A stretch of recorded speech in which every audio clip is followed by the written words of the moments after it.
सुदनजी मलाई धेरै कुरा थाहा छैन, तपाईँ यो देशलाई माया गर्ने देशभक्त मान्छे हो, त्यति म भन्न सक्छु भनेको थिएँ। सुदन गुरुङ देशलाई माया गर्ने मान्छे हो। सुदन गुरुङका शैलीहरूमा प्रश्न होला। सुदन गुरुङको भित्र एउटा अबोध बालक छ,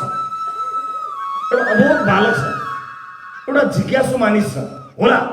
सुदन गुरुङको राजनीतिक परिपक्वतामा तपाईँहरूलाई प्रश्न आउला। सुदन गुरुङका कतिपय अभिव्यक्तिहरूमा प्रश्न गर्ने ठाउँहरू तपाईँले निकाल्नुहुन्छ होला।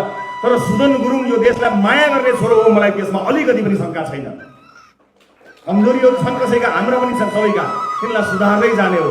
तर राष्ट्रसभाभित्र रहेका हामी सबै साथीहरू होस्टेमा हैसे गराएर देशलाई माया गर्ने सुदन गुरुङलाई सँगै जितेर लिएर जान्छौँ र जेनजी आन्दोलनमा घाइतेहरूका लागि लड्ने, परिवारहरूका लागि लड्ने, शहीद परिवारहरूका लागि लड्ने र निरन्तर लडिरहने एउटा त्यस्तो योद्धा हो सुदन गुरुङ। त्यसकारणले मित्र सुदन गुरुङलाई पनि यहाँहरूले विजयी बनाएर सङ्घीय संसदमा एउटा जोरदार आवाजका रूपमा प्रस्तुत गर्नुहुनेछ भन्ने कुरा पनि म जानकारी गराउन चाहन्छु। र यो सँगसँगै यहाँहरूको कार्यक्रम निरन्तर चलोस्।